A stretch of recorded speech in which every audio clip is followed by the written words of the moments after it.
नमस्कार, big news analysis में आप सभी का स्वागत है। मैं हूं संतोष चौधरी और बीएनबी में आज जिस बड़ी खबर का बड़ा विश्लेषण कहा जा सकता है कि 2025 जो है बहुत जल्दी अलविदा कहने वाला है। लेकिन ये अलविदा कहते हुए 2025 में कई बड़े बदलाव देखने को मिले। इस 2025 में कई बड़े रिफॉर्म्स देखने को मिले और हर सेक्टर में कहा जा सकता है कि बड़े रिफॉर्म का साझीदार ये साक्षी बना है 2025। और इसीलिए 2025 में आज हम देखिए अर्थव्यवस्था की बात करें। आज 29 तारीख है, फिर 30, फिर 31 और उसके बाद नए साल का आगाज हो जाएगा, नए साल का स्वागत किया जाएगा। लेकिन 2025 में अर्थव्यवस्था के लिहाज से देखा जाए तो जीएसटी रिफॉर्म्स जैसे जो बड़े बदलाव, इनकम टैक्स स्लैब को लेकर, इनकम टैक्स में छूट के दायरे को लेकर जो बड़े बदलाव किए, और यही 2025 था जब भारत जो है दुनिया की चौथी बड़ी आर्थिक शक्ति बना, जापान को पीछे करते। और इतना ही नहीं हुआ, पर कैपिटल इनकम पर फोकस किया गया, प्रति व्यक्ति आय पर फोकस किया गया, एमएसएमई सेक्टर को बढ़ावा देने की बात की गई, स्टार्टअप जैसे बड़े सेक्टर, डिफेंस सेक्टर के पे स्टार्टअप की बात करें, या फिर स्पेस इंडस्ट्री में स्टार्टअप की बात करें, या फिर हम न्यूक्लियर इंडस्ट्री में हम स्टार्टअप की बात करें। ये 3 बड़े फैसले लिए गए। तो 2025 जो है ये जाता हुआ 2025 का आज बड़ा विश्लेषण। और सबसे पहले देख लेते हैं कि आखिर जब हम अर्थव्यवस्था की बात करते हैं, फाइनेंशियल रिफॉर्म की बात करते हैं, तो 2025 में क्या कुछ बड़े बदलाव रहे हैं, क्या कुछ बड़े फैसले रहे हैं अर्थव्यवस्था को लेकर। और शायद इसीलिए आज हम चौथी बड़ी आर्थिक शक्ति बने हैं। कई बड़े मामलों में हम आगे बढ़े, हमारा ट्रेड बढ़ा। ऐसे छोटे देशों को खोजा गया है, तलाशा गया है जहां पर देश भले ही छोटे हो लेकिन वहां पर एक बड़ा बाजार है भारतीय सामानों का, भारतीय उत्पादों का। ग्लोबल साउथ की आवाज भारत बना। तो 2025 में बहुत कुछ छिपा है, लेकिन आज अर्थव्यवस्था के लिहाज से 2025 कैसा रहा, क्या कुछ बड़े फैसले रहे, क्या कुछ बड़े रिफॉर्म्स रहे, और रिफॉर्म्स का असर क्या कुछ रहा है। हमारे साथ 3 खास बड़े मेहमान जुड़ेंगे, बड़ा विश्लेषण करेंगे। लेकिन सबसे पहले देखते हैं, आप देखिए 2025 का हाल, आर्थिक कमाल क्या कुछ रहा है। चौथी बड़ी अर्थव्यवस्था बना, जापान को पीछे करके भारत जो है चौथी बड़ी आर्थिक शक्ति बना इसी 2025 में। और भारत की जीडीपी $4.19 ट्रिलियन के पार पहुंची है। और ये उम्मीद लगाई जा रही है कि साल, 1 साल, 2 साल में हम तीसरी बड़ी आर्थिक शक्ति बन जाएंगे। दूसरा सबसे बड़ा बदलाव, जीएसटी टैक्स में जो पहले 4 स्लैब हुआ करते थे, 4 तरीके के टैक्स देना पड़ता था, अब वो सिर्फ 2 टैक्स, 5 और कहा जा सकता है कि 18, सिर्फ 2 टैक्स में वो बदला गया। सिर्फ 5% का टैक्स और 18% का टैक्स। इससे परचेजिंग पावर बढ़ी, लोगों की परचेजिंग पावर बढ़ी, तो जो डिमांड है वो बढ़ गई। तीसरा आप देखिए, चौथी बड़ी अर्थव्यवस्था, जीएसटी टैक्स में बदलाव। लेकिन इसके साथ साथ ये भारत की उभरती हुई आर्थिक शक्ति का नजारा था। जो कहा एफटीए की बात करिए या फिर लेबर लॉ रिफॉर्म्स की बात करिए, ये एक बड़ा सुधार है। आप इसे कानून से जोड़ के तो देख ही रहे हैं। जब लगभग 29 से ज्यादा कानून, श्रमिकों के कानून, अलग अलग छोटे छोटे मसलों के कानून हुआ करते थे, सबको हटा के सिर्फ 4 लेबर कोड में बदल दिया गया। और कहते हैं ना कि किसी भी देश की जो अर्थव्यवस्था को आगे बढ़ाने का काम श्रमिक ही करते हैं, लेबर ही करते हैं। और इसीलिए 29 कानूनों को 4 कोड्स में समेटा गया। आर्थिक सुधार में श्रमिकों का बड़ा योगदान रहता है और यह बड़ा रिफॉर्म माना गया, अर्थव्यवस्था के लिहाज से भी और श्रमिकों के हक और अधिकारों के लिहाज से भी।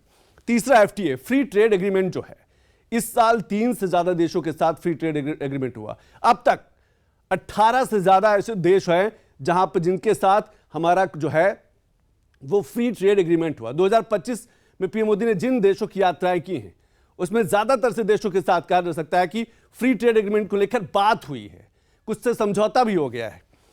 दूसरा बात है महंगाई पर नियंत्रण। 2018-19 के जो आंकड़े हैं, सबसे कम महंगाई थी।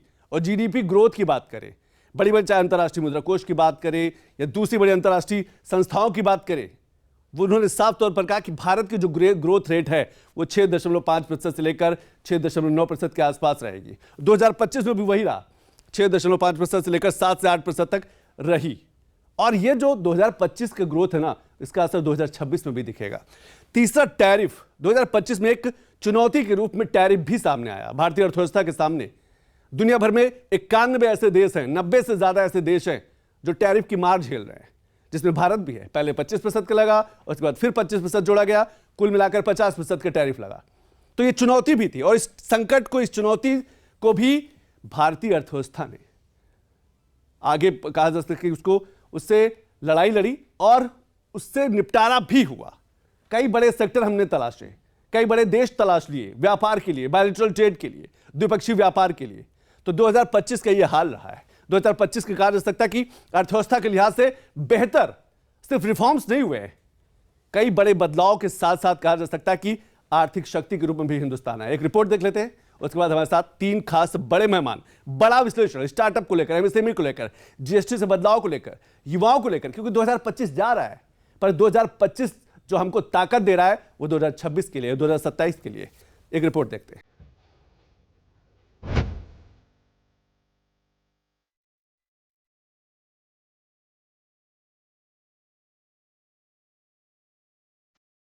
...2025 वो साल रहा जिसने ये तय किया कि वह सिर्फ तेजी से नहीं, सही दिशा में आगे बढ़ेगा। 2025 वो साल रहा जिसने तय किया विकास सिर्फ नारों से नहीं, कठिन फैसले से होगा, सरल कानूनों से होगा और भरोसे पर आधारित होगा। 2025 वो साल रहा जिसने आतंकवाद के खिलाफ अपनी लाइन क्लियर कर दी। और 2025 वो साल रहा जब टैरिफ लगा और टैरिफ की मुश्किलों को भी दूर किया गया। 2025 में भारत ने जापान को पीछे धकेलते हुए दुनिया की चौथी बड़ी आर्थिक शक्ति बनकर उभरा है।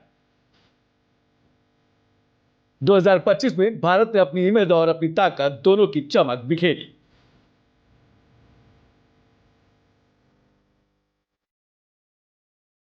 तो मन में पूरे एक साल की यादें घूम रही है। कई तस्वीरें, कई चर्चाएं, कई उपलब्धियां जिन्होंने देश को एक साथ जोड़ दिया। 2025 ने हमें ऐसे कई पल दिए जिन पर हर भारतीय को गर्व हुआ। देश की सुरक्षा से लेकर खेल के मैदान तक, विज्ञान की प्रयोगशालाओं से लेकर दुनिया के बड़े मंचों तक, भारत ने हर जगह अपनी मजबूत छाप छोड़ी। दुनिया ने साफ देखा, आज का भारत अपनी सुरक्षा से कोई समझौता नहीं करता। ऑपरेशन सिंदूर के दौरान देश के कोने कोने से मां भारती के प्रति प्रेम और समर्पण की तस्वीरें सामने आई। लोगों ने अपने अपने तरीके से अपने भाव व्यक्त किए। साल 2025 को केवल एक आर्थिक उपलब्धि के रूप में नहीं देखा जा सकता, बल्कि एक मानसिक और नीतिगत बदलाव के तौर पर भी देखा जाएगा। इसी साल भारत ने आर्थिक सुधारों का फैसला लिया और ये तय कर दिया कि अब फैसले लेने में कोई हिचकिचाहट नहीं होगी, न नए कानूनों में, न टैक्स में और न ही शासन की सोच में। पीएम मोदी ने ये ठान लिया कि हर फैसला ऐसा होगा जिससे आम इंसान का जीवन आसान हो सके। हमारे लिए अपने किसानों का हित सर्वोच्च प्राथमिकता है। भारत अपने किसानों के, पशुपालकों के और मछुआरे भाई बहनों के हितों के साथ कभी भी समझौता नहीं करेगा। बदलाव केवल नीतियों तक सीमित नहीं रहा, बल्कि आर्थिक विकास की यात्रा में ऐसे फैसले लिए गए जिसने साफ कर दिया कि भारत की आर्थिक ग्रोथ दुनिया को पीछे छोड़ने में कारगर होगी और आर्थिक तरक्की को मजबूती मिलेगी। यानी कि जाता हुआ 2025 का जो साल है, अर्थव्यवस्था से जुड़े कई बड़े फैसले इसमें शामिल रहे हैं। टैक्स प्रणाली को सरल किया गया, श्रम कानूनों को कम किया गया, जी राम जी विकसित भारत बिल पेश किया गया, इनकम टैक्स रेट में भी बदलाव किया गया। ऐसे कई बड़े फैसले थे जिसने 2025 को अर्थव्यवस्था के लिहाज से खास बना दिया। कई देशों से व्यापार की संभावनाएं मजबूत हुई और कई देशों से फ्री ट्रेड एग्रीमेंट भी हुआ। 2025 की ग्रोथ आने वाली 2 सालों तक ताकत देती रहेगी। इसीलिए एक्सपर्ट कहते हैं कि 2025 की आर्थिक रफ्तार 2026 की ग्रोथ रेट को बड़ी मजबूती देगी। So the World Bank and the IMF, as you know, recently had their annual meetings in Washington, and that's usually the time when we reevaluate our economic forecasts, right, for the outer years. And the World Bank, like the IMF, are very consistent in their forecast that India remains, and by a wide margin, the fastest growing large economy in the world. in fact making now a very significant contribution to world growth by virtue of the fact that India is supposed to grow over the foreseeable future anywhere between 6 and 7%, which is significantly higher than what we expect. कई ऐसे बड़े sector 2025 में रहे हैं जिन्होंने कमाल कर दिया। मजबूत घरेलू मांग बढ़ी है, इंफ्रास्ट्रक्चर में ज्यादा पैसा खर्च हुआ है, मेक इन इंडिया और पीएलआई का जो बेजोड़ संगम रहा है उसके परिणाम सामने हैं। पंपर डिजिटल इकोनॉमी रही है, स्टार्टअप इकोसिस्टम की जो शुरुआत की गई उससे एक बड़ा बदलाव मिला और सबसे बड़ी बात फिनटेक यानी कि ई कॉमर्स पर बड़ा फोकस किया गया। भारत ने अर्थव्यवस्था के लिहाज से उन छोटे देशों को भी चुना जो ग्लोबल साउथ से जुड़े थे, पर वहां भारतीय सामानों का एक बड़ा बाजार हो सकता था। पीएम मोदी ने हर एक आर्थिक पहलू को देखते हुए कई छोटे बड़े देशों की यात्राएं की ताकि 2025 का साल इकोनॉमिक रिफॉर्म्स का साल हो और भारत तेजी से 2043 के सपने की तरफ बढ़ता रहे।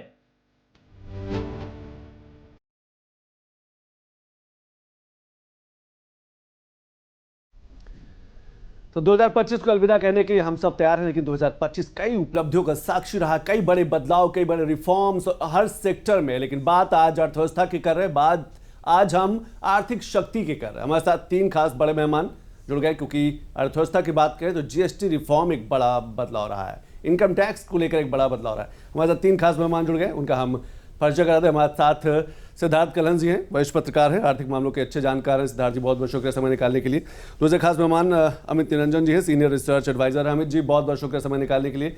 तीसरे खास मेहमान अनुज गोयल जी हैं, असिस्टेंट कमिश्नर हैं जीएसटी में। अनुज जी बहुत बहुत शुक्रिया समय निकालने के लिए। लेकिन शुरुआत सिद्धार्थ जी आपसे करना चाहूँगा।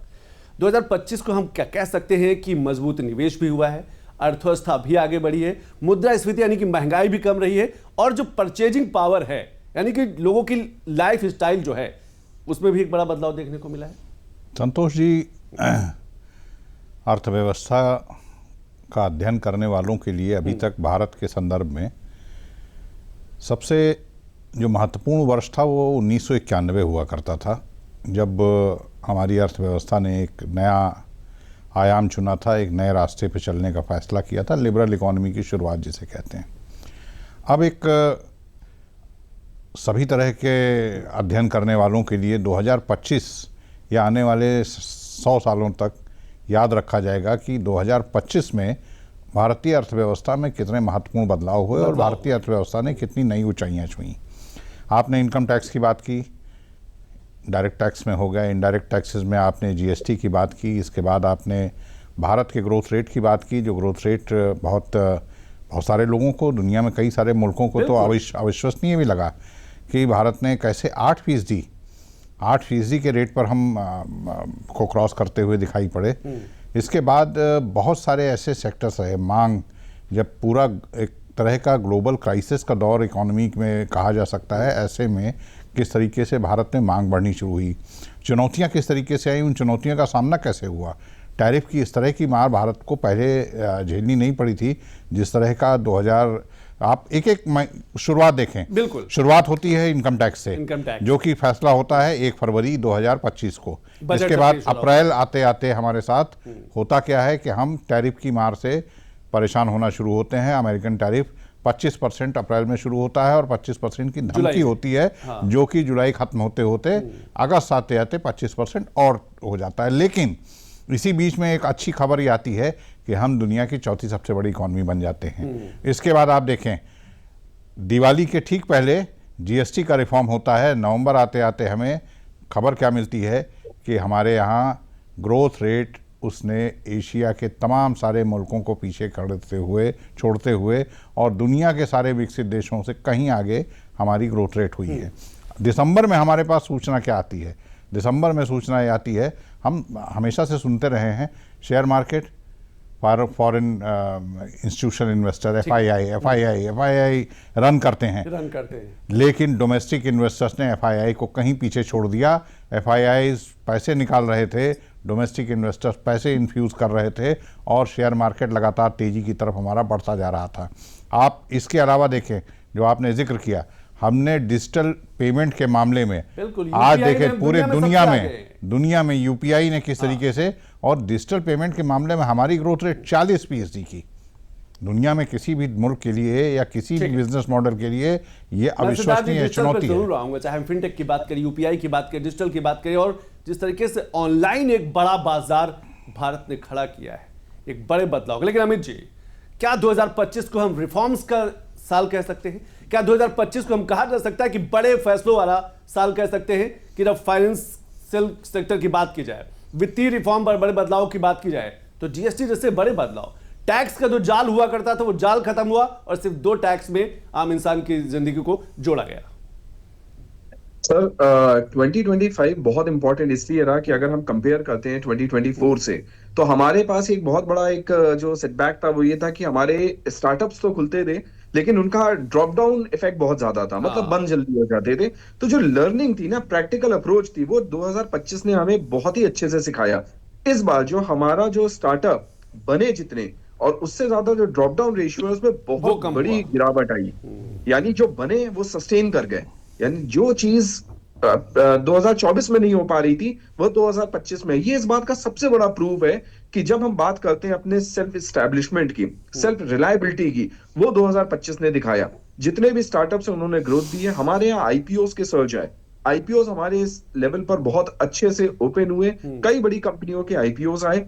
जब हम बात करते हैं एमएसएमई में, रजिस्ट्रेशन सबसे ज्यादा हुए, और उस रजिस्ट्रेशन की जो सस्टेनेबिलिटी थी वो ही गवर्नमेंट का सपोर्ट ये रहा। बैंकिंग इंफ्रास्ट्रक्चर की अगर हम बात करें तो लोन लेना और इसकी जो फ्लेक्सिबिलिटी थी वो बहुत आसान हुई। नए इन्वेस्टर्स को मौका मिला, नए बिजनेसमैन को मौका मिला कि वो अपने एस्टैब्लिशमेंट को बहुत अच्छे से एस्टैब्लिश कर सके। यही बहुत बड़ा रीजन रहा कि 2025 में जो हमारी इकोनॉमी रही, उसमें जो इन्वेस्टमेंट रहे, इन्वेस्टमेंट के बाद जो हमारे प्रोडक्शन रहे, वो क्यों इतने हाई पहुंचे, बहुत बड़ा सपोर्ट था। और इस सपोर्ट को ही हम फेवरेबल तरीके से 2025 में देखते हैं, और ये एक लैंडमार्क है जो 2026 में, वो फाउंडेशन है 2025, 2026 में इनको और डेवलप करेगी। और हम आने वाले वक्त में देखेंगे कि कैसे ये जो अभी स्टार्टअप्स में जितना ज्यादा एस्टैब्लिशमेंट आया है, ये और तेजी से बढ़ेगा आने वाले टाइम में। बिल्कुल आपने सही कहा। ये जब स्टार्टअप की हम बात करते हैं, सोचिए क्या डिफेंस सेक्टर में कभी सोचा गया था कि डिफेंस सेक्टर में स्टार्टअप को मौका दिया जाएगा? क्या कभी सोचा गया था कि स्पेस इंडस्ट्री में, अंतरिक्ष के क्षेत्र में स्टार्टअप की बड़ी भूमिका होगी? क्या कभी सोचा गया था कि न्यूक्लियर वाले सेक्टर में इसमें स्टार्टअप की भूमिका होगी? ये तीनों ऐसे सेक्टर जो छूते रहे हैं स्टार्टअप और एमएसएमई से, इनको भी जोड़ा गया। मकसद यही है कि हिंदुस्तान की अर्थव्यवस्था को तेजी से आगे बढ़ाना, और ये सब कुछ 2025 में हुआ। अनुज जी, जब हम जीएसटी की बात करते हैं, क्योंकि जीएसटी रिफॉर्म जो है, हमें लगता है कि अब तक जो फाइनेंस की रिफॉर्म की बात की जाती है, बदलाव की बात की जाती है, सबसे बड़ा रिफॉर्म जो रहा है वो जीएसटी रिफॉर्म रहा है। क्या जीएसटी रिफॉर्म से एक इकोसिस्टम तैयार हुआ है जहां उत्पादन भी बढ़ा है, जहां लोगों की परचेजिंग पावर भी बढ़ी है, जहां पर कहा जा सकता है कि घरेलू मांग भी बढ़ी है, जिससे रोजगार भी बढ़ा है? जी बिल्कुल संतोष जी। जब सन 2017 में जीएसटी आया, तो जब जीएसटी आया तो उस समय उसको वन नेशन वन टैक्स के रूप में एक बड़ा सुधार देखा गया। लेकिन वही सुधार जो है, आपने देखा होगा कि वो जो अप्रत्यक्ष कर के रूप में एक बड़ा सुधार, उसके बाद अब सन 2025 में जब जीएसटी 2.0 आया है, ये जीएसटी 2.0 जो है विकास की गति को जो है बढ़ावा देने का काम कर रहा है। बढ़ावा देने का काम इस हिसाब से कर रहा है। आप देखिए, जो भी जीएसटी 2.0 में है, जो घरेलू यूज की, जो रोजमर्रा की जो जीवन की चीजें हैं, उनको सस्ता किया गया। उसी के साथ साथ जैसे जो जीवन बीमा है, स्वास्थ्य बीमाएं हैं, इनको सस्ता किया गया। इसके साथ साथ आप देखेंगे कि इसमें जो सस्ती हुई चीज, जैसे हम लोगों का कंस्ट्रक्शन में सीमेंट से लेकर बहुत सारी ऐसी चीजें जो सामान्य जीवन में, सामान्य अर्थव्यवस्था में एक बड़ा रूप रखती हैं, उसकी कमी होने से चूंकि कीमतें कम हुई हैं, तो उन्हीं कम कीमतों की वजह से मांग जो हुई है, मांग में एक बढ़ोतरी हुई है।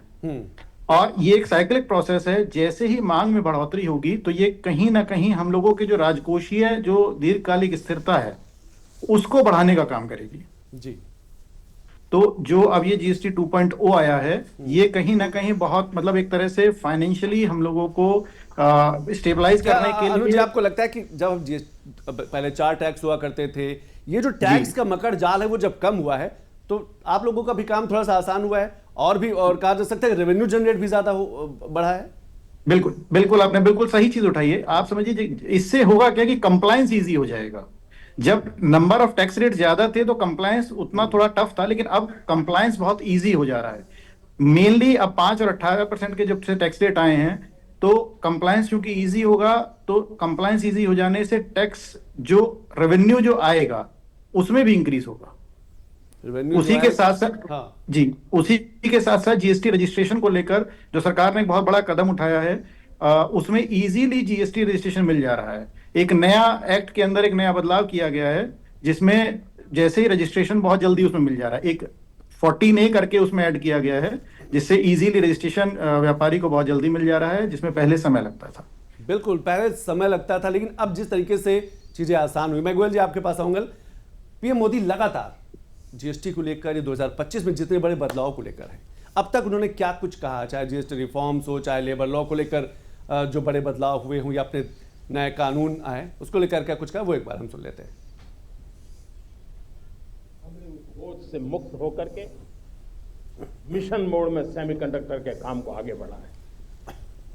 6 अलग अलग सेमीकंडक्टर के यूनिट्स जमीन पर उतर रहे हैं। 4 नए यूनिट्स को हमने ऑलरेडी हरी झंडी दिखा दी है, ग्रीन सिग्नल दे दिया है। आज भारत की अर्थव्यवस्था का तेजी से विस्तार हो रहा है, और जैसा मैंने पहले कहा, हमारी सरकार की तीसरे टर्म में भारत का दुनिया की तीसरी सबसे बड़ी अर्थव्यवस्था बनना तय है। इस दिवाली में आपकी डबल दिवाली का काम मैं करने वाला हूं। इस दिवाली में आपको एक बहुत बड़ा तोहफा देशवासियों को मिलने वाला है। हम नेक्स्ट जनरेशन जीएसटी रिफॉर्म्स लेकर के आ रहे हैं। ये दिवाली के अंदर आपके लिए तोहफा बन जाएंगे। तो चाहे सेमीकंडक्टर की बात करें या फिर जीएसटी के बड़े बदलाव की बात करें, 2025 का साल बेहतरीन रहा है अर्थव्यवस्था के लिहाज से। भारत की जो ग्रोथ रेट रही है, विकास दर रही है, वो लगातार अंतर्राष्ट्रीय जो संस्थाएं हैं उन्होंने समय समय पर कहा, चाहे मूडीज हो जो रेटिंग तय करती हैं किसी भी देश की, कि किसी भी देश में ग्रोथ रेट क्या होने वाला है, उसके व्यापार का, उसके बाजार का, भारत सबसे आगे रहा। अमेरिका की बात करें, चीन की बात करें, 4%, 2%, 3% के आसपास रही। हमारे साथ सिद्धार्थ जी हैं, उनसे समझने की कोशिश करेंगे। लेकिन सेमीकंडक्टर को लेकर 2025 में कई बड़े सेमिनार हुए, सेमिकॉन इंडिया किया गया, ताकि देश भर के, दुनिया भर के जो कहा जा सकता है सेमीकंडक्टर से जुड़े जो बड़ी कंपनियां हैं वो भारत में निवेश करें। लेकिन 5 बड़े कदमों की भी बात कर लेते हैं। ये 5 जो बड़े कदम है, आपको बता देंगे कि बेहतर जीडीपी 2025 में बेहतर जीडीपी रही है। कहा जा सकता है कि अगर इन 5 कदमों की बात करें, जिस तरीके से जीडीपी में बढ़ोतरी हुई, जिस तरीके से व्यापार पर फोकस किया गया है, ट्रेड को बढ़ावा दिया गया, एमएसएमई सेक्टर को जिस तरीके से मजबूती दी गई है, ये 5 बड़े कदम। और इसमें एमएसएमई सेक्टर, स्टार्टअप की बड़ी भूमिका। मुद्रास्फीति यानी कि महंगाई दर जो रही है उसको नियंत्रित रखा गया है। पर कैपिटा इनकम बढ़ाने पर फोकस किया गया है, क्योंकि जिस तरीके से छोटे छोटे एमएसएमई सेक्टर से जुड़े व्यापार बढ़े हैं, उनसे रोजगार ज्यादा बढ़ा है। डिजिटल अर्थव्यवस्था यानी कि जो डिजिटल इकोनॉमी है, भारत की अपनी अलग डिजिटल इकोनॉमी। जैसे सिद्धार्थ जी कह रहे थे कि यूपीआई में पूरी दुनिया में हिंदुस्तान जो है वो टॉप पे है ट्रांजैक्शन के मामले में। तो डिजिटल जो रिवॉल्यूशन आया, जो डिजिटल जो क्रांति आई है, वो भारत में कहा जा सकता है कि तस्वीर बदल रही है। निर्यात तेजी से बढ़ा है, हम धीरे धीरे आत्मनिर्भर होते गए, हमारा सामान दुनिया के कोने कोने में पहुंचा। और शायद ग्लोबल साउथ के देशों की बड़ी भूमिका है। जो छोटे देश है, जो दक्षिण अफ्रीका से जुड़े कहा जा सकते हैं, जो छोटे देश, वहां पर भारत का एक बड़ा बाजार है। और इन सब का असर रोजगार पे देखने को मिला है। रोजगार जनरेट हुआ है, चाहे वो जीएसटी की बात करें, इनकम टैक्स की बात करें, निर्यात की बात करें, स्लैब चेंज हुआ है, सबका बड़ा फोकस रहा है रोजगार पर। लेकिन सिद्धार्थ जी, जब हम बेहतर जीडीपी की बात करते हैं और डिजिटल जो इकोनॉमी, हमें लगता है डिजिटल अर्थव्यवस्था अपने आप में भारत की सबसे बड़ी उभरती हुई अर्थव्यवस्थाओं में से एक है। ये देखिए, 2018 में जब भारत में डिमोनेटाइजेशन किया गया था और ये हुआ था कि डिजिटल इकोनॉमी को हम आगे बढ़ाएंगे, हम डिजिटल पेमेंट सिस्टम को आगे बढ़ाएंगे, तो भारत के बारे में क्या, बल्कि पूरे साउथ ईस्ट एशिया के बारे में ये आशंकाएं व्यक्त की जा रही थी कि ये जो क्षेत्रीय स्वभाव है, इस क्षेत्रीय स्वभाव में कैश का, करेंसी का बहुत योगदान है, तो ये उतना सफल नहीं होगा। और माना ये जा रहा था कि 5 से 6% की ग्रोथ इसमें वो बड़ी संतोषजनक ग्रोथ होगी अगर ये इस ग्रोथ रेट पर हम चलते हैं। लेकिन पहले साल से ही भारत में डबल डिजिट में ग्रोथ होनी शुरू हुई डिजिटल इकोनॉमी की, डिजिटल पेमेंट सिस्टम की, और देखते देखते ऐसा होता है कि 5 वर्षों में 2024-25 आते आते पूरी दुनिया हिंदुस्तान की तरफ देखने लगी। और पूरी दुनिया में आप देखें, प्रधानमंत्री मोदी जब भी किसी देश में जाते हैं तो आपको एक चीज़ के बारे में आप ये तय मान लीजिए कि यूपीआई पेमेंट को लेकर वहाँ समझौता जरूर होता है।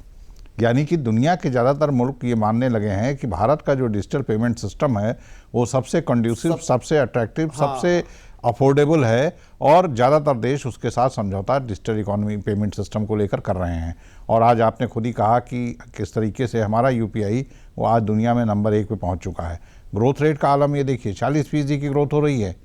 ये अपने आप में हैरत अंगेज है। मुझे नहीं लगता है कि कोई भी ऐसा सेक्टर, कोई भी ऐसा सेगमेंट होगा जिसमें इस कदर ग्रोथ हुई है। और इसका फ़ायदा केवल बड़े उद्योगपतियों तक नहीं, बल्कि सबसे ज़्यादा जो पहुंचा है वो छोटे उद्योगपतियों तक, रेहड़ी पट्टी दुकानदारों तक इसका फायदा पहुंचा है। और आज डिजिटल पेमेंट सिस्टम एक ऐसा हो गया है कि वो हिंदुस्तान में आखिरी पायदान पर खड़े हुए व्यक्ति से लेके सबसे ऊंचे शीर्ष पर बैठे हुए व्यक्ति तक हाथ में आज एक ये टूल आ चुका है। दूसरा, आपने आज एक जीडीपी ग्रोथ की बात कही। देखिए, जीडीपी ग्रोथ, हम अमेरिका, चाइना, हमारा मुकाबला अब किससे है? जब हम दुनिया की चौथी बड़ी इकॉनमी है तो जाहिर सी बात है कि हमारा मुकाबला ये होगा कि हम कितनी जल्दी तीसरी और फिर दूसरी और फिर पहली सबसे बड़ी इकॉनमी की तरफ बढ़ें। तो जिन देशों के साथ हमारा मुकाबला है उन देशों की आप ग्रोथ रेट देखें और हिंदुस्तान की ग्रोथ रेट देखें। अब पूछा जाएगा या लोगों को ये हैरत होगी, भाई भारत का ग्रोथ रेट इतनी ज़्यादा कैसी है? तो हमारे जीएसटी के जो सहयोगी आज बैठे हुए हैं, उन्होंने ये बताया कि किस तरीके से हमारी मांग, हमारे दोनों पैनलिस्ट ने इस बात कही कि हमारी मांग किस तेजी के साथ बढ़ी है। अर्थव्यवस्था को आकार को बड़ा करने में इसका बहुत बड़ा योगदान है। कंजम्पशन के मामले, हम उत्तर प्रदेश में बैठे हैं, उत्तर प्रदेश कंजम्पशन के मामले में जब भारत के बाकी राज्यों में जो जीएसटी कलेक्शन था, उस कलेक्शन में जब ड्रॉप देखा गया तब भी उत्तर प्रदेश का जीएसटी कलेक्शन बढ़ रहा था। यानी कि हमारा यहाँ कंजम्पशन लगातार बढ़ रहा है।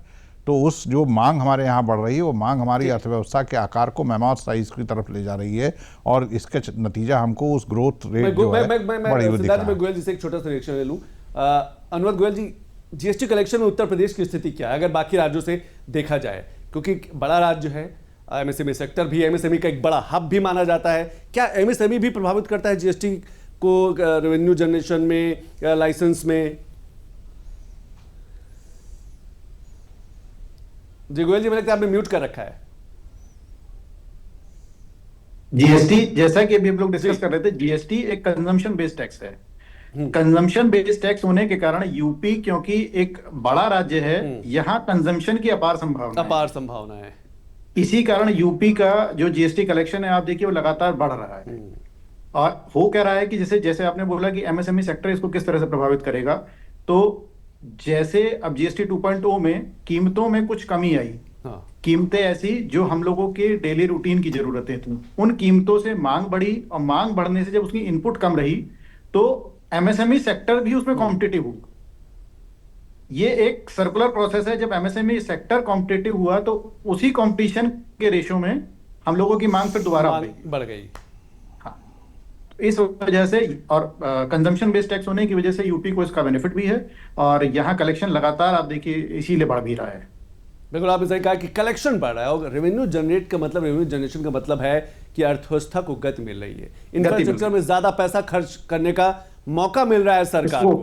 हाँ, स्कोप है कि इंफ्रास्ट्रक्चर में, दूसरी बड़ी स्कीम्स में जो है वो सरकार पैसा खर्च करती है। मैं अमित जी आपके पास आऊंगा, लेकिन एक बार वो ग्राफ देख लेते हैं। 5 साल का आंकड़ा देते सिद्धार्थ जी लगातार करें कि ग्रोथ रेट जो है ये दुनिया के लिए बड़ी हैरत की बात थी। कई कहा जा सकता है कि बड़े बड़े विशेषज्ञ इस बात पर चर्चा कर रहे थे कि भारत में ऐसा क्या है कि भारत की जो ग्रोथ रेट है वो लगातार बढ़ती जा रही है, और बड़ी बड़ी अंतर्राष्ट्रीय संस्थाएं इसमें अपनी मोहर लगा रही है। चाहे हम अंतर्राष्ट्रीय मुद्रा कोष की बात करें, मूडीज जैसी जो बड़ी अंतर्राष्ट्रीय संस्थाएं हैं जो दुनिया भर के देशों पर नजर रखती हैं कि किस देश में उसकी ग्रोथ रेट क्या है। पिछले 5 साल के आंकड़े थी। 2005 में 5.8% ग्रोथ रेट थी। 2021 में बढ़कर 9.7% ग्रोथ रेट हुई भारत की। 2022 में 7%, 2023 में 8%, 2024 में 6.5% और 2025 में भी लगातार ये 6.5% से लेकर 7% तक रही है। और अभी भी अंतर्राष्ट्रीय जितनी भी संस्थाएं हैं उनका यही अनुमान है कि ये ग्रोथ रेट जो है वो लगातार ऐसे ही बरकरार रहेगा। लेकिन सिद्धार्थ जी, सवाल ये है कि जब हम विकसित भारत के सपने की बात करते हैं, 2047 के उस बड़े सपने की बात करते हैं, तो क्या ये ग्रोथ रेट बरकरार रख पाना एक बड़ी चुनौती भी होगी और बरकरार रहेगा तभी उस सपने तक हम पहुंच पाएंगे? देखिए, 2047 कोई ऐसा तो नहीं है कि 2047 आएगा और उस दिन सब कुछ बदल जाएगा। अगर हम 2047 में विकसित भारत की बात करेंगे तो हम ये भी बात करेंगे कि उसकी बुनियाद जो रखी गई, सबसे सशक्त बुनियाद जो उसकी रखी गई या सबसे मजबूत जो पिलर रखा गया वो 2025 में रखा गया। 2025 ने रास्ता तैयार किया कि 2047 में विकसित भारत कैसे होगा। और 2047 आते आते मैं कहता हूँ कि चलिए हम एक पेसिमिस्टिक अप्रोच के साथ बात करते हैं कि हम एवरेज कर लेते हैं जो आपने सामने ग्राफ दिखाया है, और हम उसको एवरेज करते हुए हम चलते हैं कि हमारी ग्रोथ रेट इसी तरह से बनी रहेगी। हम बहुत ज़्यादा इससे आगे नहीं जा सकते या हम यहीं। तो आप इसको देखें, आज 2025 से 22 सालों के बाद और बाकी देशों की भी उसी तरह की हालत अगर बनी रहेगी तो दुनिया की पहली इकोनॉमी कौन होगा? निश्चित तौर पर भारत होगा। निश्चित तौर पर इस ग्रोथ रेट के हिसाब से, इस जीडीपी के आकार के हिसाब से दुनिया की पहली इकोनॉमी वो हिंदुस्तान के होने में कोई संदेह नहीं है।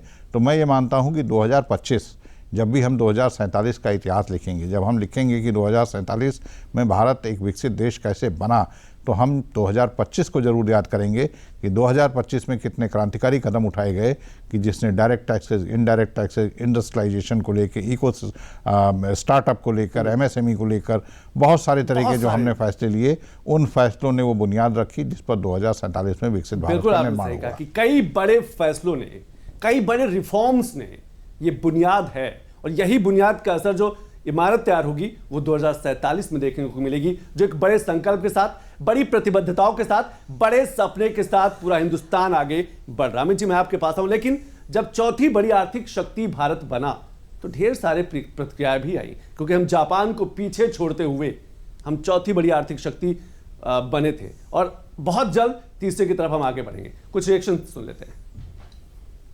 प्रधानमंत्री श्री नरेंद्र मोदी जी के नेतृत्व में हमारा देश आज दुनिया की 4th लार्जेस्ट इकोनॉमी बन चुका है, और यह केवल कोई इकोनॉमी की साइज बढ़ने भर की बात नहीं है। यह दुनिया का भारत पर और भारत का अपने ऊपर लगातार बढ़ते हुए भरोसे की, विश्वास की बात है। सब लोगों के लिए गर्व की बात है कि प्रधानमंत्री जो बोलते हैं वो करते हैं। हमने बोले थे कि इस बार 5 नंबर पे रहेंगे, लेकिन हम लोग 4 नंबर पे आ गए। मतलब Bharat is going 1 step ahead to take that number 3 post. तो very soon Odisha India will be the number 3 place. कि भारत अब दुनिया का चौथा सबसे बड़ा आर्थिक देश बन चुका है। जापान को हमने पीछे छोड़ दिया है। अमित जी, सवाल आपसे यह है कि जब हम डिजिटल इकोनॉमी की बात करते हैं, डिजिटल अर्थव्यवस्था की बात करते हैं, क्या आपको लगता है ऑनलाइन बाजार अपने आप में एक बड़ा बाजार उभर कर सामने है, और इसमें इस ऑनलाइन में युवाओं की एक बड़ी भूमिका है? इस डिजिटल जर्नी में, डिजिटल की जो यात्रा है ना, इसमें हमें लगता है कि युवाओं के हाथ में इस मोबाइल की बड़ी भूमिका है। सर, इसका एग्जांपल हम यूपी से मोबाइल का मैं जिक्र इसलिए कर रहा हूं कि पीएम मोदी ने भी कहा कि दुनिया में दूसरा देश है भारत मोबाइल मैन्युफैक्चरिंग का, और भारत में उत्तर प्रदेश पहला राज्य है मोबाइल मैन्युफैक्चर का। सर, बड़ा मिथ रहता था जब अभी अगर हम लोग मोबाइल यूज करते हैं तो किसी के हाथ में सैमसंग होगा, किसी के हाथ में एप्पल होगा, किसी के हाथ में मोटोरोला होगा। तो एक बड़ा क्वेश्चन आता है कि जो भारत का ब्रांड कोई क्यों नहीं है? भारत का ब्रांड नहीं है, लेकिन इसका वही एक दूसरा जो सबसे प्रोडक्टिव आंसर आता है वो ये आता है कि भारत वर्ल्ड का biggest mobile manufacturing unit hub है। इसका मतलब सिंपल सा है कि जब हम मोबाइल्स की बात करते हैं, टेक्नोलॉजी की बात करते हैं, इसकी एसेसरीज और पार्ट्स की बात करते हैं, मोबाइल असेंबलिंग की बात करते हैं, तो उसमें इतनी छोटी छोटी यूनिट्स कंबाइन होकर एक इतना बड़ा हब बना देती है, प्रोडक्शन हब बना देती है। जब हम चाइना को कंपेयर करते थे कि चाइना क्यों आगे है, उसकी इकोनॉमी क्यों इतनी तेजी से बढ़ती है, सिंपल सा आंसर है प्रोडक्शन। उसका आंसर है मैन्युफैक्चरिंग, उसका आंसर है असेंबलिंग। तो आज इंडिया में प्रोडक्शन, मैन्युफैक्चरिंग एंड असेंबलिंग में इंडिया ने अपने आप को स्टैब्लिश कर लिया, और इतना स्टैब्लिश कर लिया है कि जिसके थ्रू हम आगे के सालों के प्लान्स एंड लेआउट्स हम बनाते हैं। बिल्कुल सही है, मोबाइल एक सबसे क्रूशियल एक डिवाइस में गिना जाता है, सबसे इंपॉर्टेंट डिवाइस में गिना जाता है। तो वो वहां पर हम लोग हब इसलिए हैं क्योंकि हमारी स्मॉल मैन्युफैक्चरिंग यूनिट उसको सपोर्ट करती है। एक क्वेश्चन आपका ये था कि डिजिटल, हम इंडिया की बात करते हैं, डिजिटल पेमेंट्स, डिजिटल मोड की बात करते हैं, तो उस डिजिटल मोड में जो इंडिया का कंट्रीब्यूशन है उसका सबसे बड़ा एग्जांपल मैं यूपी से स्टार्ट करता हूं। यूपी में आप किसी भी शहर को ले लीजिए, आज एक जो रैपिडो हो गया, ओला हो गया, जेप्टो हो गए, ब्लिंकिट हो गए, फ्लिपकार्ट हो गया, आपका ये क्या नाम है लाइक अमेज़ॉन्स हो गए, तो ये जो डिजिटल प्लेटफॉर्म्स हैं, इन डिजिटल प्लेटफॉर्म्स का जो कंट्रीब्यूशन है, उसका जो कंजम्पशन लेवल है, वो 2024 के कंपैरिजन में 2025 में 2.5 टाइम्स से ज्यादा है, और ये आगे आने वाले बढ़ने वाला है, ये बढ़ेगा ही, रेगुलर बढ़ रहा है सर। आज हम कोई भी चीज ऑर्डर करते हैं तो हमें एक उसमें अगर हम देखते हैं कि भाई ऑर्डर करना है या ट्रांसपोर्टेशन है, कम्युनिकेशन है, या consumption of the consumer goods है, इसमें इतने छोटे छोटी यूनिट्स जुड़ गई हैं जो एक रिटेल चेन को, एक होलसेल चेन को एक लिंक करके चलती हैं, और ये सब पॉसिबल हो पा रहा है डिजिटल पेमेंट के थ्रू। आज आप देखिए सारे के सारे लोगों ने ट्रस्ट बिल्डअप कर दिया। पहले हम लोग सीओडी करते थे सर, कैश ऑन डिलीवरी, पहले प्रोडक्ट आएगा तब हम पेमेंट करेंगे, लेकिन इतने सारे क्रेडिट कार्ड्स ऑप्शंस आने के बाद हर एक छोटे से छोटा जो 10,000 रुपए की सैलरी भी लेता है उसके पास भी क्रेडिट कार्ड है, और 5% का उसको आपको कैशबैक मिलता है। तो हर इंसान कोशिश करता है कि एक काम करते हैं कि पहले हम पेमेंट कर देते हैं, फिर गुड रिसीव करेंगे। इससे बेटर एग्जांपल सर कुछ हो नहीं सकता डिजिटल वर्ल्ड ऑफ इंडिया की अगर हम बात करते हैं तो। डिजिटल की हम जब भी बात करते हैं ना, तकनीक की यात्रा की बात करें, तो भारत ने एक बड़ी दूरी तय की है, तब हम शायद लीडिंग स्टेट या लीडिंग कंट्री के रूप में दुनिया के सामने है। लेकिन एक और सेक्टर है सेमीकंडक्टर। सेमीकंडक्टर में असीम संभावना, और 2025 में जिस तरीके से सेमीकॉन इंडिया सेमिनार हुए, हैकाथन हुआ, सेमीकंडक्टर को बढ़ावा देने के लिए बात की, प्रधानमंत्री मोदी जब जापान गए या फिर ऑस्ट्रेलिया गए, वहां पर उन्होंने सेमीकंडक्टर यूनिट विजिट की, क्योंकि सेमीकंडक्टर अगर भारत हब बन जाता है तो बहुत सी चीजें सस्ती हो सकती है, इलेक्ट्रिक उत्पाद में एक बड़ा बदलाव आ सकता है। कुछ रिएक्शन, उसके बाद सिद्धार्थ जी मैं आपके पास आऊंगा। Well, I think that your Prime Minister made very clear that chips are the new oil, and if you want to be a major economical power, moving forward, chips is going to be essential. So I think that with the progress India have made in the last few years, entering semiconductor and becoming a strong country for semiconductor manufacturing makes a lot of sense. Well, I think that, ambition and commitment are extremely important in this industry because it's complicated, it's expensive, so you have to go for the long term. So I think the speech of your Prime Minister combined modes is a very good thing. So India is one of the most important market, and as we know, semiconductor is one of the most important industry vertical. So, and as I explained, but logistics for semiconductor is very, very sensitive. So I think we can try to deliver the better service like we do in Japan or the other countries, and we are happy to support the Make in India semiconductor in this maybe Gujarat or some or anywhere place in India. Siddharth जी, मुझे लगता है प्रधानमंत्री मोदी को Japan की यात्रा भी आपको याद होगी, सिंगापुर की यात्रा याद होगी, जिस तरीके से जापान की यात्रा में वहाँ की सेमीकंडक्टर यूनिट जाके विजिट किया, सिंगापुर जब गए थे तब भी विजिट किया। मतलब सेमीकंडक्टर की हम जब बात करते हैं, भारत अपने आप में एक बड़ा बाजार भी हो सकता है और बड़ी संभावना भी हो सकती है। देखिए, निश्चित तौर पर कंजम्पशन के हिसाब से हमारे सारे पैनलिस्ट ने आज इस बात का जिक्र किया कि भारत एक बड़ा कंज्यूमिंग स्टेट है, और आज की तारीख में कौन सी चीज़ें कंज्यूम हो रही हैं, जो चीज़ें हो रही हैं उन चीज़ों में सेमीकंडक्टर का बहुत बड़ा योगदान है। हमारा जो पूरे का पूरा जो इलेक्ट्रॉनिक इंडस्ट्री है, हमारा जो इलेक्ट्रॉनिक व्हीकल इंडस्ट्री है, हमारा जो मोबाइल इंडस्ट्री है, हमारा ये जो पूरा डिजिटल इंडस्ट्री है, इसमें सेमीकंडक्टर की बहुत बड़ी भूमिका, और हिंदुस्तान अब इस सेमीकंडक्टर की दुनिया में या इस सेमीकंडक्टर के बिज़नेस में हिंदुस्तान दुनिया का लीडर बनना चाहता है। और इसलिए हमने पहले से हमें इस बात का आभास है कि आने वाली दुनिया जो होगी उसमें ख़ास तौर पर टेक वर्ल्ड में रूल वो करेगा जिसके पास सेमीकंडक्टर की बहुत अच्छी मैन्युफैक्चरिंग कैपेसिटी होगी, जिसके पास अच्छा मैन्युफैक्चरिंग इंफ्रास्ट्रक्चर होगा, और इसलिए भारत के ज़्यादातर राज्यों में सेमीकंडक्टर को लेकर, आपके उत्तर प्रदेश में जहां हम बैठे बात चर्चा कर रहे हैं, हमारे पास अपनी सेमीकंडक्टर पॉलिसी है। हमारे यहाँ सेमीकंडक्टर इंडस्ट्री को इस्टेब्लिश करने के लिए, सेटअप करने के लिए सोप्स, रिबेट और कंसेशंस, बहुत सारी चीज़ें, उसका ऐलान किया गया है। राष्ट्र के, देश के स्तर पर उसका ऐलान हुआ है। खुद प्रधानमंत्री इस इंडस्ट्री को किस तरीके से एक बिग पुश देने के लिए प्रयासरत हैं लगातार। तो मुझे लगता है कि आने वाले समय में भारत एक बहुत बड़ा सेमीकंडक्टर का हब बनने जा रहा है और पूरी दुनिया में भारत से बने हुए सेमीकंडक्टर सप्लाई होंगे। भारत की अपनी डोमेस्टिक डिमांड जो है वो तो कम से कम पूरी होगी ही होगी। इसके अलावा दुनिया के बाकी मुल्कों में भी भारत के बने हुए सेमीकंडक्टर हमें दिखाई पड़ेंगे। कम से कम प्रधानमंत्री के जो प्रयास हैं, जो देश के तमाम राज्यों की सरकारों के प्रयास हैं, उत्तर प्रदेश की बहुत बड़ी भूमिका हो रही है। हमारे यहाँ सेमीकंडक्टर पार्क बनाने का, हमारे यहाँ सेमीकंडक्टर की नई यूनिट्स लाने का, हमारे यहाँ की सेमीकंडक्टर पॉलिसी इसमें बहुत प्रोएक्टिव रोल अदा कर रही है। मैं अनुमत गोयल जी आपके पास आऊंगा, लेकिन 4 बड़ी तस्वीरें देख लेते हैं, क्योंकि जब हम 2025 की बात करें, 2025 की अर्थव्यवस्था की बात करें, ग्रोथ रेट की बात करें, लेकिन यह भी देखना होगा कि दुनिया में क्या कुछ चल रहा है और इन सब के बीच भारत ने जिस तरीके से अपनी उस विकास की रफ्तार को, अपनी उस अर्थव्यवस्था की गति को बराबर रखा है, लगातार तेजी से आगे बढ़ा है। ये 4 बड़ी तस्वीरें इन्हीं के इर्द गिर्द पूरी दुनिया का जा सकता है 2025 में रही है। इन 4 तस्वीरों के इर्द गिर्द के अलावा कोई और ऐसी तस्वीर नहीं है जब कहा जा सकता है कि पूरी दुनिया इन्हीं 4 तस्वीरों के आसपास। ट्रंप का टैरिफ वॉर आया, पूरी दुनिया में हलचल मच गई। 91 देश अभी भी ऐसे हैं जहां पर टैरिफ लगा हुआ है। इजराइल और गाजा युद्ध को लेकर जब हम मिडिल ईस्ट की बात करते हैं, इजराइल की बात करते हैं, हमास की बात करते हैं, गाजा शांति प्रोजेक्ट भी सामने आया। इसी के इर्द गिर्द दुनिया का व्यापार, ट्रेड सब कुछ रहा है। तीसरी तस्वीर रूस यूक्रेन युद्ध को लेकर लगातार ट्रेड भी प्रभावित हुआ है।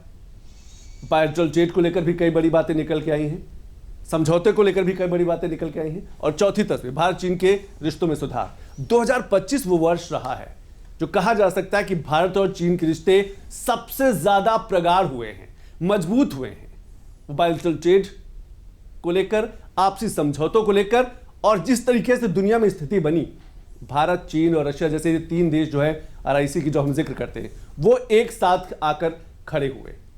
तो ये 4 बड़ी तस्वीरें। लेकिन अनुज जी, सवाल ये है मेरा आपसे कि हमें लगता है इन ये जो 4 तस्वीरें हमने दिखाई हैं, शायद इसीलिए GST की भूमिका और बढ़ गई, क्योंकि छोटे उद्योग जो है वो प्रभावित हो, जो छोटा व्यापारी है वो मार्केट में आ सके, व्यापार कर सके, सिंगल विंडो सिस्टम रहे, ट्रांसपेरेंसी रहे, GST के लाइसेंस के लिए चक्कर न लगाने पड़े, रेवेन्यू आसानी से हो, कानून के मकर जाल से बचे। क्योंकि अगर दुनिया की चुनौतियों से निपटना है तो ये जो छोटे प्रयास हैं ये बड़ी भूमिका निभाएंगे।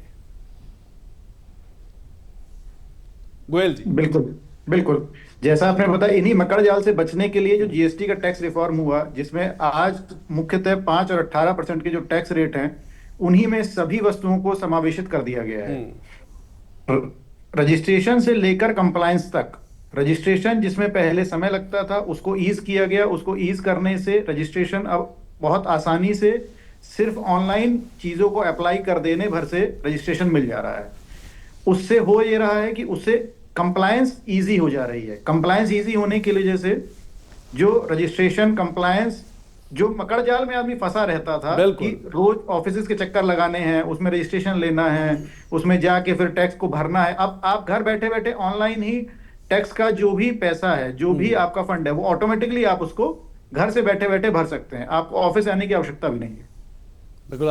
जी, तो इस ईज से जो हम लोग ये 2025 में जो ये एक बीज बोया गया है GST 2.0 का जो न्यू टैक्स रिफॉर्म है, इसके भविष्य में हम लोगों को बहुत अच्छे रिफॉर्म के रूप में बहुत अच्छी और अनुमत जी, हमें लगता है कि देश धीरे धीरे 1 नेशन 1 टैक्स, 1 नेशन 1 इलेक्शन, एक देश एक कानून, इस तरफ बढ़ रहा है। उस दिशा में, हाँ जी, बिल्कुल आपने सही कहा कि धीरे धीरे जो है यही बड़े रिफॉर्म है। हमें छोटे छोटे स्टेप उसकी दिशा में हम लोग ले रहे हैं। जो छोटे छोटे कदम हैं ये बड़े बदलाव की ओर इशारा करते हैं। लेकिन केंद्रीय मंत्री पीयूष गोयल ने क्या कुछ कहा ट्रेड को लेकर, बायलैटरल ट्रेड को लेकर, और खासतौर से अमेरिका के साथ भारत के जिस तरीके से टैरिफ को लेकर कुछ रिश्ते हुए, उसके बाद फिर रिश्ते सुधरे, क्या कुछ कहा वो एक बार सुनते हैं।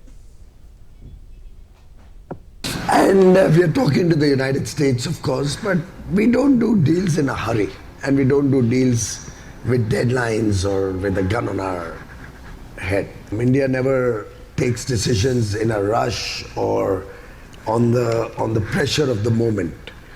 And we've accepted if there's a tariff on us, there is a tariff on us.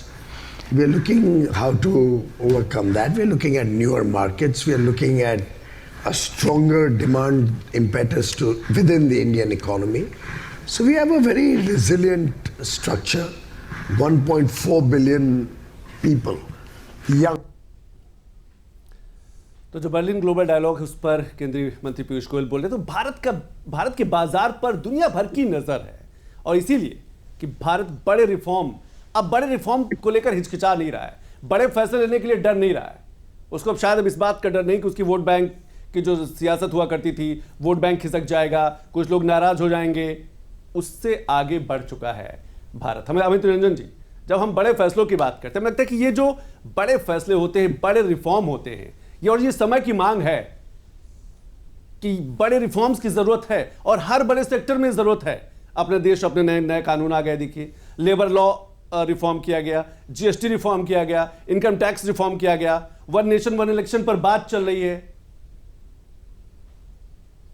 Sir, reformation इसलिए भी जरूरी होता है कि जब हम एक बहुत बड़ी कंट्री को हम जब सर्व कर रहे होते हैं और उस कंट्री का कंट्रीब्यूशन जब वर्ल्ड इकोनॉमी पर आता है, तो रिफॉर्म्स इसलिए जरूरी होते हैं क्योंकि वर्ल्ड की नीड के अकॉर्डिंगली हमें इंडिया को चेंज करना पड़ता है। अगर हम आज भी अपने यूथ की प्रॉब्लम्स को कंसीडर करते हैं और अगर हम ये चाहते हैं कि हमारे यूथ का इन्वॉल्वमेंट हर तरीके से इंडिया की ग्रोथ में हो, और इंडिया की जो ग्रोथ हो रही है, इंडिया का जो डेवलपमेंट हो रहा है, वो कुछ परसेंटेज में ना रहते हुए वो अगर मेजॉरिटी ऑफ परसेंटेज में जाएगा, तब हमें प्रैक्टिकल अप्रोच पर चेंजेस दिखते हैं।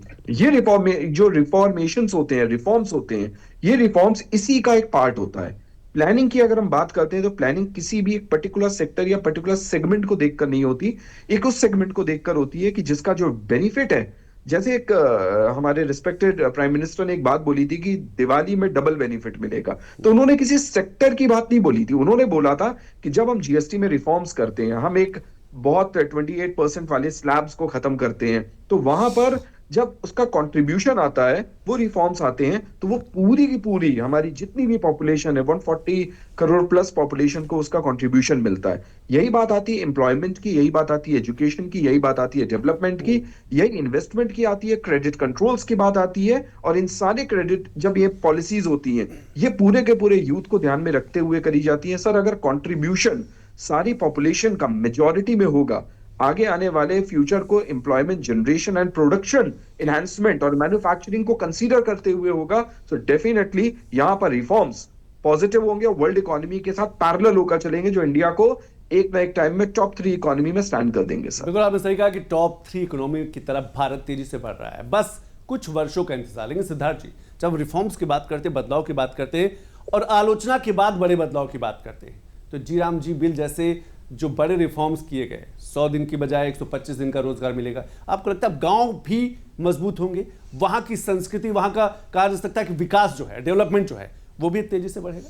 देखिए, निश्चित तौर पर ये एक बहुत बड़ी ज़रूरत थी कि एक योजना जो इतने वर्षों से लाई जा रही है, उस योजना के मूल्यांकन के बाद अब बदलते हालात में उस योजना में क्या परिवर्तन किए जाने चाहिए, उसको कैसे मॉडिफाई किया जा सकता है, उसको देखते हुए 100 दिन से 125 दिन का रोज़गार, फसल के सीज़न में जो होने वाली समस्याएं थी, लेबर की समस्या थी, श्रमिकों की समस्या थी, उससे कैसे निपटा जाए। तो फसल के सीज़न को उससे एक्सक्लूड किया गया कि फसल के सीज़न में वो नहीं चलेगा। लीन पीरियड में, यानी कि उस काल में जबकि मजदूरी का संकट होता है, उस काल में मजदूरों को काम पर रखा जाएगा। इसके अलावा उसके कई और सारे कंपोनेंट्स को लेकर एक पूरा, देखिए ये केवल नाम का परिवर्तन नहीं है कि उसका नाम मनरेगा हुआ करता था, वो जी राम जी हो गया, उसका पूरा स्ट्रक्चर एक तरीके से बदला गया। और केवल वही नहीं है, 2025 में जब हम बात करेंगे और आने वाले समय में जब 2025 को याद करेंगे, तो हम ये भी याद करेंगे कि कैसे वो 29 कानूनों को मिलाकर 4 लेबर कोड बनाए गए। और आज की तारीख में हमने डिजिटल पेमेंट की बात की, अभी आप ई कॉमर्स की बात कर रहे थे, हम ई कॉमर्स किस तरीके से बढ़ रहा है, हम स्टार्टअप्स की बात कर रहे थे। बहुत बड़ी तादाद आज उन लोगों की है जिन्हें हम गिग वर्कर्स कहते हैं। उन गिग वर्कर्स को किस तरह की सोशल सिक्योरिटी की ज़रूरत है और उसके क्या प्रावधान किए जाएं, इसको देखते हुए लेबर कोड, जो 4 लेबर कोड बनाए गए, उन लेबर कोड में उनका प्रावधान किया गया। इसके साथ आज की तारीख में हम compete करने जा रहे हैं, हम अब दुनिया की 3 इकोनॉमीज़ के साथ compete करने जा रहे हैं, तो हमें ये भी देखना होगा कि नेचर ऑफ एम्प्लॉयमेंट किस तरीके से बदल रहा है। कॉन्ट्रैक्चुअल लेबर्स जो होते हैं, कॉन्ट्रैक्चुअल वर्कर्स जो होते हैं, उनको कैसे सोशल सिक्योरिटी नेट प्रोवाइड करते हुए उनके हिसाब से कैसे कानून बनाए जाएं ताकि कंपनीज के सामने भी दिक्कत ना हो और श्रमिकों के, कामगारों के, एम्प्लॉयज़ के, उनके हित भी सुरक्षित रहें। किस तरीके से ग्रेचुइटी के कानून को परिवर्तित किया गया, हमने तो बहुत सालों से सुना था, पहले 10 साल पे मिलती थी ग्रेचुइटी, फिर 5 साल पे मिलने लगी, लेकिन कैसे उस ग्रेचुइटी को आसान करते हुए नए लेबर कोड में इस तरह की व्यवस्था की गई कि हर किसी को ग्रेचुइटी का लाभ मिलेगा। कैसे ये व्यवस्था की गई है लेबर कोड में कि हर किसी को अब एक अपॉइंटमेंट लेटर होगा, हर किसी को ये पता होगा कि उसको कितनी छुट्टियां स्वीकृत की जाएंगी, कितनी छुट्टियां उसे मिलेंगी। ऐसे बहुत सारी चीज़ें हैं। पीएफ को लेकर एक बहुत बड़ा हिकअप था, बहुत सारे लोग, तो ये सब सारी व्यवस्थाएं की गई हैं। ये हमने अपने आप को आने वाले समय की इंडस्ट्री की ज़रूरतों के हिसाब से तैयार किया है, उस हिसाब से हमने अपने कानून बनाए हैं। हम विकास की अगली छलांग के लिए अपने आप को नीतिगत तरीकों से भी तैयार कर रहे हैं, कानूनी रूप से भी तैयार कर रहे हैं, और पूरा देश उस तैयारी में जुटा हुआ है। और पूरा देश उस तैयारी में लगा हुआ है, क्योंकि ये जो बड़े बदलाव है ना 2047 को, इस बड़े सपने को लेकर है जो पूरा देश देख रहा है कि भारत 2047 में जो तिरंगा होगा वो विकसित भारत का तिरंगा होगा। और शायद इसीलिए ये सारे रिफॉर्म्स, और 2025 की बड़ी भूमिका है। 2025 हमेशा याद किया जाएगा बड़े बदलाव को लेकर। बहुत बहुत शुक्रिया, आज समय बचता ही है। अनुमत गोयल जी बहुत बहुत शुक्रिया, सिद्धार्थ जी बहुत बहुत शुक्रिया, अमित रंजन जी बहुत बहुत शुक्रिया, अपने तीनों मेहमानों का बहुत बहुत शुक्रिया। तो अर्थव्यवस्था का 2025 है, आज 29 तारीख है, कल 30, फिर 31 और फिर नए साल का आगाज, नए साल की शुरुआत हो जाएगी। लेकिन 2025 में बहुत कुछ छिपा हुआ। हमारी नजर कल भी रहेगी कि 2025 में दूसरे बड़े सेक्टर में क्या हुआ, उस पर हम नजर रखेंगे। लेकिन दुनिया में कुछ और बड़ी खबरें हैं, हेडलाइंस पर नजर डाल लेते हैं। ज़ेलेंस्की और ट्रंप की मुलाकात से पहले रूस ने चेतावनी जारी की है। रूस के राष्ट्रपति व्लादिमीर पुतिन ने कहा कि यदि यूक्रेन शांतिपूर्ण तरीके से युद्ध समाप्त नहीं करता तो रूस अपने सभी लक्ष्य ताकत के बल पर हासिल करेगा। थाईलैंड में राजनीतिक दलों ने अगले प्रधानमंत्री पद के लिए अपने उम्मीदवारों का पंजीकरण कराया। थाईलैंड के चुनाव आयोग ने अगले वर्ष 8 फरवरी को आम चुनाव कराने की घोषणा की है। संयुक्त राज्य अमेरिका के न्यू जर्सी में हैमिल्टन म्यूनिसिपल एयरपोर्ट के ऊपर 2 हेलीकॉप्टर हवा में टकरा गए। हादसे में एक पायलट की मौत हुई, दूसरा गंभीर रूप से घायल है। पाकिस्तान ने गाजा में अंतर्राष्ट्रीय सेना में शामिल होने पर सहमति जताई। उप प्रधानमंत्री इशाक डार ने कहा कि पाकिस्तान शांति प्रयासों में सहयोग करेगा पर बल प्रयोग का हिस्सा नहीं बनेगा। राष्ट्रपति अनुरा कुमार दिसानायके ने श्रीलंका में आपातकाल की अवधि बढ़ा दी है। ये आपातकाल 1 महीने पहले आए दित्वा चक्रवात से हुई तबाही के बाद घोषित किया गया था।